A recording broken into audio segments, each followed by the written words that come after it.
Ιδιαίτερη χαρά μου που υποδέχομαι σήμερα δύο σημαντικότατα στελέχη του κυβερνώντος κόμματος Νέας Δημοκρατίας, τον Κώστα Σκρέκα,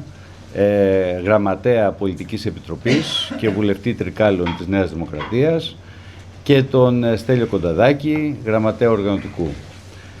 Είναι δύο στελέχη με τα οποία μας συνδέουν κοινοί αγώνες και αυτό δεν είναι σχήμα λόγου, είναι πραγματικότητα. Άλλωστε έχω χρηματίσει και εγώ στέλεχος γραμματείας οργανωτικού και είχαμε καθημερινή επαφή, ειδικά με το φίλο το Στέλιο τον Κονταδάκη, και είναι μία περίοδος η οποία με χαρακτήρισε πολιτικά και μου άφησε βαθύ αποτύπωμα.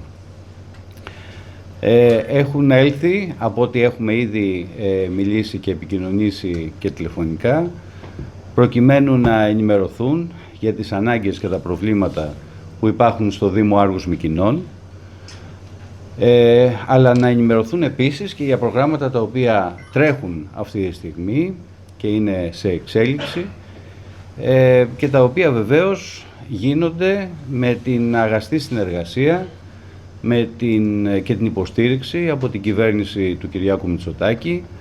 αλλά και την εξαιρετική συνεργασία την οποία έχουμε με τον κυβερνητικό βουλευτή, τον Γιάννη Ανδριανό, και με το δεύτερο βαθμό αυτοδιοίκησης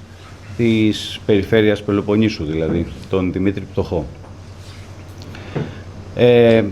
Είναι εντυπωσιακό πράγματι το πόσο έχουμε στηριχθεί σε κέρυες επιλογές μας. Άλλωστε μετά από εδώ θα φύγουμε και θα πάμε στην Νέα Κείο, όπου εισακουστήκαμε από το Υπουργείο Προστασίας του Πολίτη και εκεί ιδρύθηκε μια νέα αστυνομική υπηρεσία, μεγάλη, προκειμένου να αντιμετωπιστεί το πρόβλημα της εξάπλωσης και της γιγάντωσης της εγκληματικότητας, ειδικά στην περιοχή της Νέας Κείου, αλλά και όχι μόνο, στην ευρύτερη περιοχή του Δήμου μας, και όπου λάβαμε μια και πολύ γρήγορα και σε γρήγορους χρόνους μια χρηματοδότηση από το Υπουργείο Εσωτερικών 290.000 προκειμένου να φτιάξουμε εμείς ως Δήμος, να φτιάξουμε και να χρησιδανίσουμε το κτίριο το κατάλληλο στην αστυνομία, στο Υπουργείο Προστασίας του Πολίτη, για να μπορέσει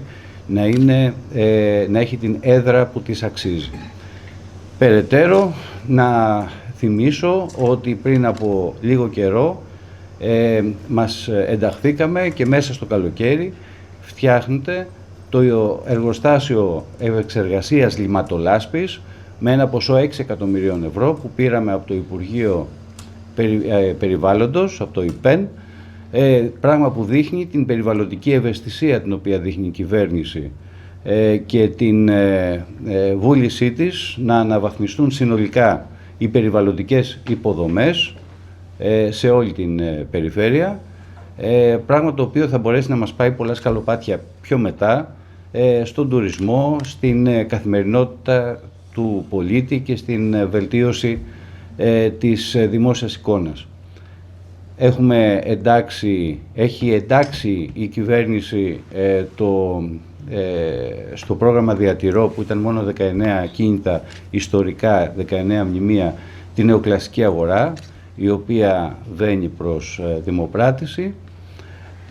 Μας έδωσε για τα σχολεία 600.000 προσφάτως για την ενεργειακή αναβάθμιση του ΕΠΑΛ. Συνεχίζεται το πρόγραμμα Αριέτα Γιαννάκου σε πάρα πολλά σχολεία και στο Δήμο μας και στους άλλους Δήμους βεβαίως. Δόθηκαν πάλι από το Υπουργείο Εσωτερικών 600.000, όπου έχουμε τη δυνατότητα να βελτιώσουμε άρδιν το οδικό δίκτυο, ειδικά μέσα στην πόλη του Άργους, το οποίο ήταν σε ικτρή κατάσταση, και γενικότερα νιώθουμε ότι έχουμε τη συμπαράσταση και τα εργαλεία και τις δυνατότητες για να μπορέσουμε να αλλάξουμε την κοινότητά μας, να αλλάξουμε τον χώρο μας σημαντικά και την καθημερινότητά μας. Θα μου πείτε ότι καλύφθηκαν όλες οι ανάγκες. Όχι. Γι' αυτό η δουλειά της τοπικής αυτοδιοίκησης είναι να διεκδικεί. Είμαστε όμως σίγουροι ότι οι διεκδικήσεις μας δεν θα απευθύνονται σε ότα μη ακουόντων, αλλά θα έχουμε την κατανόηση και θα έχουμε και την διάθεση βοήθειας από την κυβέρνηση όπως την είχαμε και όπως θα την έχουμε και στο μέλλον. Καταρχάς, να ξεκινήσω δίνοντας συγχαρητήρια στον καλό φίλο και δήμαρχο του Άργους, τον Γιάννη τον Μαλτέζο, γιατί όλα αυτά τα οποία ανέφερε για τα έργα τα οποία γίνονται εδώ στον τόπο, στον πανέμορφο αυτόν τόπο, δεν θα γίνονταν αν δεν ήταν ο Δήμος προετοιμασμένος. Η κυβέρνηση βεβαίως έχει τη δυνατότητα να δημιουργήσει τα χρηματοδοτικά εργαλεία και να στηριχθούν τέτοια έργα, σημαντικά, έργα υποδομής, τα οποία αλλάζουν το περιβάλλον των πόλεων και το περιβάλλον των χωριών και έτσι βελτιώνουν τη ζωή των ανθρώπων. Αλλά αν ο Δήμαρχος και αν ο Δήμος δεν είναι έτοιμος με μελέτες, τότε κανένα έργο δεν μπορεί να γίνει. Άρα εδώ αξίζουν συγχαρητήρια στο Δήμο, στη Δημοτική Ομάδα και στις υπηρεσίες του Δήμου, που και ως Υπουργός Περιβάλλοντος και Ενέργειας όταν ήμουν και αργότερα ως Υπουργός Ανάπτυξης είχαμε πολύ καλή συνεργασία και πολλά από αυτά τα έργα τα οποία σήμερα υλοποιούνται, δρομολογήθηκαν εκείνα τα 3-4 προηγούμενα χρόνια και σήμερα με μεγάλη χαρά βλέπουμε ότι αυτά τα έργα κατασκευάζονται και θα παραδοθούν σε λίγο στους δημότες και στους πολίτες εδώ της περιοχής. Τώρα να πω ότι η σημερινή μας παρουσία εδώ έχει να κάνει με ένα σύνολο επισκέψεων που έχουμε ξεκινήσει μαζί με τον γραμματέα του οργανωτικού του κόμματος της Νέας Δημοκρατίας, τον Στέλιο τον Κονταδάκη, στα πλαίσια του προσυνεδριακού διαλόγου που έχουμε ξεκινήσει στη Νέα Δημοκρατία και που θα καταλήξει στο συνέδριο του κόμματος, το οποίο θα πραγματοποιηθεί στην Αθήνα 15 έως 17 Μαΐου. Στα πλαίσια λοιπόν αυτού του προσυνεδριακού διαλόγου επισκεπτόμαστε όλους τους νομούς, όλη την ελληνική περιφέρεια, συνομιλούμε με την τοπική αυτοδιοίκηση, με τους εκπροσώπους των πολιτών και της περιφέρειας, συγκεντρώνουμε τα προβλήματα, ανταλλάσσουμε